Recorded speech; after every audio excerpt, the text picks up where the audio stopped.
Oke, perkenalkan nama saya Aldrin Kepsie Andoi, NIM 41 2017 009. Di sini saya akan menjelaskan tentang metode untuk mendeteksi outlier pada dataset. Dan saya akan memperagakan eksperimen tersebut dan membuat semacam video tutorial untuk diupload ke kanal YouTube saya. Kemudian di mana kita ketahui pertama kali yaitu adalah pengertian dari outlier. Outlier sendiri yaitu adalah suatu data yang jauh berbeda dibandingkan terhadap keseluruhan data. Data yang jauh berbeda ini disebabkan oleh kesalahan pada saat sampling, analisis, atau terjadi pada saat kita sedang memfilternya atau pemfilteran.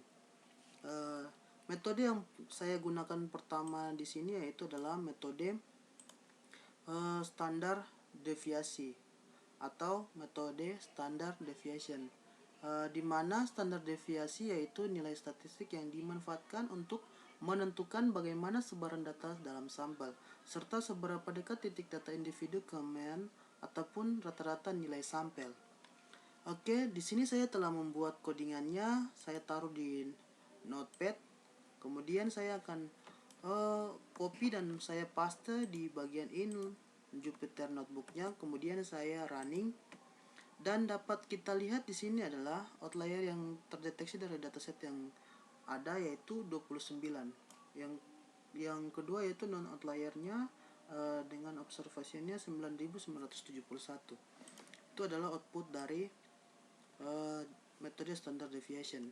Kemudian yang kedua yaitu adalah metode isolation forest atau hutan isolasi, di mana isolation forest atau biasanya disingkat dengan iForest adalah algoritma pendeteksi anomali berbasis pohon, di mana pada pemodelan data normal sedemikian rupa untuk mengisolasi anomali yang jumlahnya sedikit dan berbeda dalam ruang fitur. Kita langsung ke codingannya, di mana saya akan mengcopy dan saya paste di inline Jupyter Notebooknya. Kemudian saya run. Di sini kita dapat melihat bahwa output yang dihasilkan dari codingan tersebut dengan nilai 339,13 dan 305,13 dengan menghasilkan penurunan mile atau nilai errornya yaitu 3201. Yang selanjutnya, untuk mengolah data dari isolation forest tersebut, saya telah membuatnya dalam bentuk mengolah data, yaitu kita bisa pergi ke sini, kemudian import NumPy-nya, kita copy di sini di bagian mengolah data, kemudian paste. Kemudian untuk berikutnya kita copy lagi yang selanjutnya untuk menampilkan data dari salary-nya atau CFC-nya, data dari isolation forest-nya. Oh, ada kesalahan, sorry. Kemudian saya copy di sini, saya running. Dapat dilihat bahwa di sini di F-head-nya adalah tampilan datanya terdiri dari 28 baris. Kemudian di sini juga ada nilai-nilainya, kita lihat.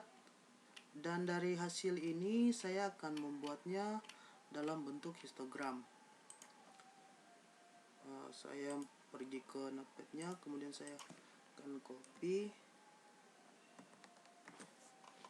dan saya paste di sini.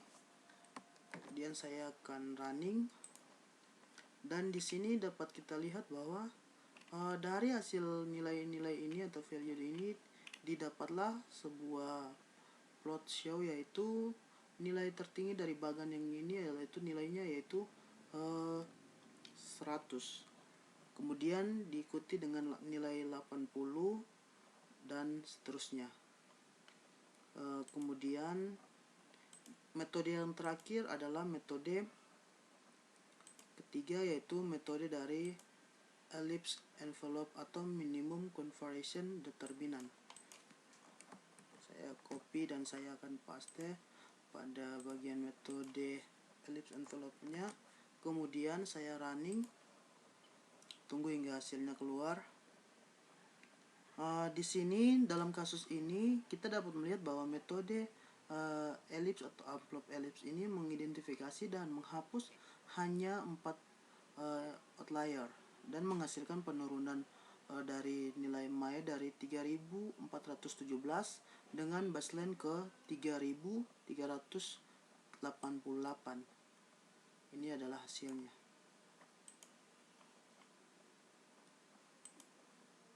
Jadi di sini kita memakai 3 metode, yaitu metode standard deviation atau deviasi, metode isolation forest atau hutan isolasi.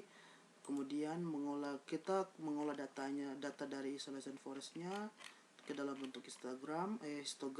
Kemudian ada metode ellipse envelope. Sekian dan terima kasih.